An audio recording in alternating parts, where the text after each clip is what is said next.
Yes, people, what's happening? Welcome back to the channel. So busy morning for Manchester United as the deal for Dan Ashworth has been wrapped up. He can now start work at Manchester United, having left Newcastle for United. And then, of course, we are hearing talks out of Holland linking Manchester United with Ligt, and apparently an agreement on that deal is getting closer and closer, just like Neo. So right now, Man United could have Dan Ashworth wrapped up and be close to signing Ligt. It sounds like a pretty good day, but obviously all of these things aren't always true. So we need to dig into them, find out just what's going on, find out who's saying what, and if it is actually possible that Manchester United could sign Ligt. Before we move in any further, make sure you're hitting that subscribe button, you're liking, you're commenting, you're sharing, and you're keeping it locked to the channel. Got loads going on. Obviously really busy with the Euros at the moment, but we're not forgetting about Manchester United and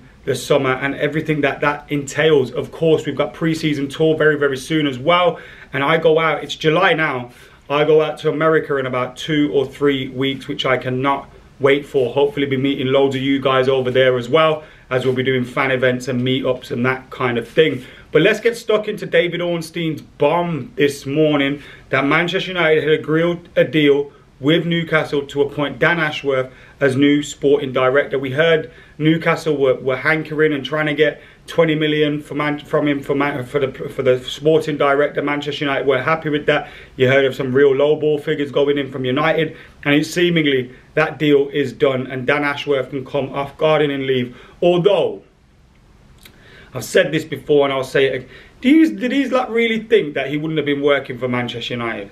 He can't make phone calls, he can't join WhatsApp groups, he can't send emails. He would have been working for Manchester United already, at least definitely up here. So yeah, let's get stuck into this story from David Ornstein so you can trust the reliability of the story. It says United have agreed a deal with Newcastle to appoint Dan Ashworth as their sporting director. Ashworth's move to Old Trafford was delayed by the club struggling to compromise on a compensation package, but more than 4 months after he was placed on gardening leave and it looked as though an independent hearing would be needed to break the deadlock, Ashworth's switch has now been sanctioned. The 53-year-old is expected to commence his position in the Ligt Manchester United structure with immediate effect. Ashworth intended to take Newcastle to arbitration to help facilitate his move, with, as reported by The Athletic, Manchester United supporting his bid and pledging to pay his legal costs. He is set to have overall responsibility for football performance, recruitment and operations at the 20-time champions of England, with technical director Jason Wilcox reporting to him. He's already in place. You've already got Amar Barada in place as well. Manchester United's footballing structure really taking place, and you've got to say, whilst some of the noises coming out of Ineos do leave me concerned, especially when you hear about the potential for debt being lumbered on the club even more, especially with the stadium, although that isn't confirmed, it's just one of the options that they are looking at. When you hear Sir Jim Ratcliffe coming out and saying that the Big Six should have bigger voting rights and all this kind of thing, it does really scare me when you consider that that Big Six tried to pull away and tried to join the Super League. Now, is he going to carry on with the Glazers bidding? I hope not. But those sounds didn't impress me. And like, when these guys came in Ineos, we were all, you know, for it. We were all for the change. We see Sir Jim Ratcliffe's a Man United fan, etc. And they're doing a lot of very good things. But there's a few murmurs at the moment that I'm like, are you sure, bro? Are you sure?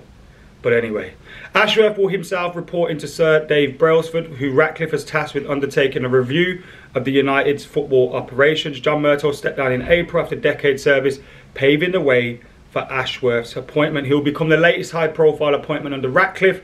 Omar Barada is scheduled to arrive as executive from Manchester City later this month. Again, he would have already been working for Manchester United, while Wilcox's arrival as technical director was confirmed in April. So it is all taking place for Manchester United above the manager right about now. Now, what's going to happen with the manager, his players and the people that he wants in his team? And then we come to Ligt and what is going on with him. Is he joining Manchester United or not? We were linked with his former teammate Frankie de Jong for a long time before. Could we be bringing in his teammate? Erik ten Hag's worked with him in the past as well. Well, the Telegraph in Holland, and it's written by Mike Vervage, who gets a lot of things right at times. It says Manchester United have made a Ligt offer. Erik ten Hag's club already in talks with Bayern Munich. It looks like Bayern Munich want to make this deal happen. And he says Manchester United has made Ligt, who is 24 years old, a contract proposal for 5 seasons. The management of the Dutch defender, who is preparing for the last eight, sorry, this is translated from Dutch into English, of the European Championship against Romania, is negotiating with Ten Hag's club. It is expected that an agreement can be reached in the short term, sources around the English club report. De Ligt is then awaiting an agreement between both clubs. United and Bayern Munich are already in discussion about the international's transfer fee, which is fixed in Germany until the summer of 2027. Ten Hag, who worked with De Ligt at Ajax and reached the semi-finals of the Champions League with the central defender, has made the Dutchman a top priority and has already made several telephone conversations with the player. After his time at Ajax, De Ligt moved to Juventus for €85.5 million, where he received a crash course in Italian defending under the tutelage of Giorgio Chiellini and Leonardo Bonucci. Yet his time in Turin was not a success. He's flourished at Bayern Munich, who paid more than €67 million for him in the summer of 2022. So hopefully that deal doesn't go, you know, I don't expect Bayern Munich to be making a profit on him. You've seen his price gradually drop from going to Juventus, then going to Bayern Munich. Hopefully Manchester United can get a deal happening for around that €60 million that he cost Bayern Munich, and I think that would be a pretty fair deal. I, for one, am all for this. He's won the league at Juventus, he's won the league at Bayern Munich, he's won the league at Ajax. He has passed with Erik ten Hag. He's a young lad as well at 24 years old, still plenty of room for improvement, with vast experience as well in the game. So Matthijs de Ligt is the kind of player I'll be looking for Manchester United to sign, and I'd be really excited if we did sign him.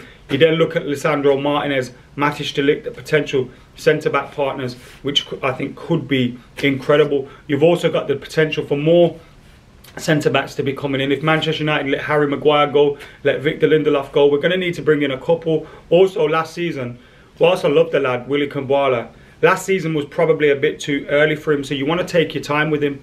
Johnny Evans isn't going to be able to play his money game, so we're going to need centre-backs available for Manchester United. And Matthijs de Ligt, Lisandro Martinez, fantastic options. Who else will we bring in? If anybody, who knows? But this is one that I'd really love Manchester United to make happen. You hear about us as well, bringing in Ruud van Nistelrooy, bringing in Hake, all these different people that could potentially be joining the coaching staff. It'd be a Dutch revolution at Manchester United, but one that hopefully can be a success. You look at it all, man. We're getting Dan Ashworth in, we got Barada, we got Jason Wilcox, we got all these guys coming in. You'd expect the recruitment to improve. Obviously, it's going to take a while for that to filter down, but you'd expect the recruitment to improve. Hopefully, this is the start of that. But I really do think De Ligt would be a very, very, very good signing. Fingers crossed we can make it happen. We're helped by the fact that usually when we end up in these things, it's like the club don't want to sell, so we're trying to make something happen, and there's loads of rumours, this, that. This one looks like Bayern Munich want to sell, which, you know, they probably need to raise some funds, and who knows what else. But yeah, man, hopefully that happens. Buzzing with the news this morning though, and it's looking positive for Manchester United this summer. Pre-season does start very, very soon though, so we want to start getting players in. Obviously the Euros and Copa America won't be helping that, but you know, fingers crossed we can make some deals happen. Anyway, thank you for tuning in. Keep it locked. Like, comment, share, subscribe. I'll be back very, very soon. I'm AdamMcKola. I'm out of here.